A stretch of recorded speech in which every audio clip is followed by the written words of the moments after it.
शाहरुख ने कर दी जिंदगी की सबसे बड़ी गलती।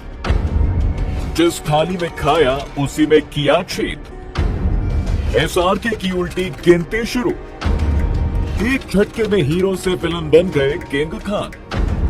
2023 में शाहरुख ने पठान, जवान और डंकी से ऐसा बवाल काटा कि उन्होंने अकेले बॉलीवुड की डूबती नैया को पार लगा दिया। शाहरुख की तीनों ही फिल्मों में जवान सबसे ज्यादा हिट रही, जिसने अकेले 1148.32 करोड़ का बिजनेस किया और किंग खान को एक बार फिर से बॉलीवुड का बादशाह बना दिया। इस फिल्म को साउथ के सबसे बड़े डायरेक्टर्स में से एक अटली ने बनाया था। अटली ने ऐसे वक्त में शाहरुख को अपनी फिल्म में लिया जब कोई भी उनके साथ काम नहीं करना चाहता था, क्योंकि किंग खान एक के बाद एक फ्लॉप फिल्में दे रहे थे और उनकी फिल्म जीरो तो इतनी बड़ी फ्लॉप थी कि इसके बाद शाहरुख ने फिल्में करना ही छोड़ दिया था और उन्होंने अगले 4 साल तक कोई भी फिल्म साइन नहीं की, जबकि अटली ने अपने करियर में सिर्फ 5 फिल्में ही की हैं और सभी हिट थी।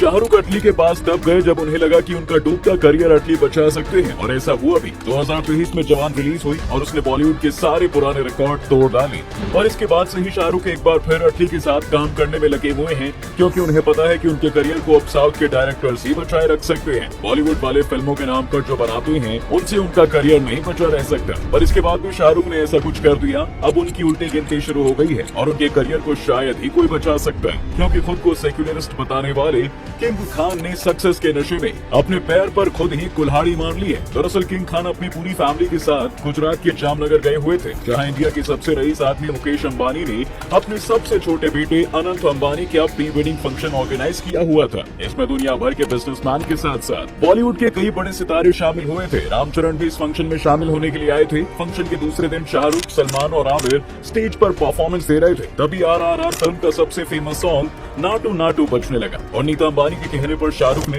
रामचरण को भी इस गाने पर डांस करने के लिए बुलाया। रामचरण स्टेज से दूर थे और उन्हें आने में टाइम लग रहा था। तब शाहरुख ने गुस्से में माइक पर रामचरण को इडली वड़ा कहकर बुलाया।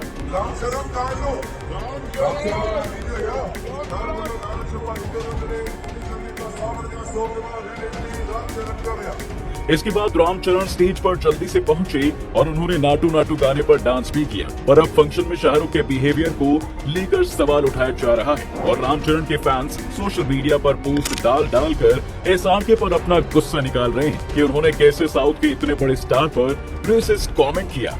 यहाँ तक कि इस इंसिडेंट के बाद रामचरण की makeup artist Zeba Hasan function छोड़कर ही चली गई। साथ ही ज़ेबा ने अपने इंस्टाग्राम अकाउंट पर स्टोरी लगाकर शाहरुख को लेकर अपना गुस्सा जाहिर किया। ज़ेबा ने लिखा कि एक बड़ी स्टार के साथ ऐसा किया जो बेहद अपमानजनक है। ज़ेबा के अलावा और भी लोग शाहरुख की इस हरकत पर उन्हें ट्रोल कर रहे हैं। एक यूजर ने सोशल मीडिया पर पोस्ट डालकर कहा कि एक साउथ इंडियन डायरेक्टर ने उनके करियर की सबसे बड़ी हिट थी और शाहरुख खान रामचरण को इडली कहकर दक्षिण भारतीयों के प्रति नस्लवादी व्यवहार कर रहे हैं। यहाँ तक कि बहुत से लोग शाहरुख को उनके इस बिहेवियर पर शर्म करने के लिए भी कह रहे हैं। वहीं शाहरुख की फैन आर्मी के लोग अब उनको सपोर्ट करने के लिए मैदान में आ गए हैं और वो शाहरुख को बचाने के लिए कह रहे हैं कि एसआरके ने रामचरण को बुलाने के लिए अपनी फिल्म रावण का डायलॉग बोला है और वो रामचरण की बेइज्जती नहीं कर रहे थे। लेकिन शाहरुख की फैन आर्मी अपने सुपरस्टार को डिफेंड करने के चक्कर में ये भूल गई कि फिल्म में शाहरुख खुद एक साउथ इंडियन बने थे। और कमाल की बात तो ये है कि शाहरुख को अपनी इस फिल्म को चलाने के लिए भी रजनीकांत से हेल्प लेनी पड़ी थी, क्योंकि एसआरके के रिक्वेस्ट करने पर ही रजनीकांत ने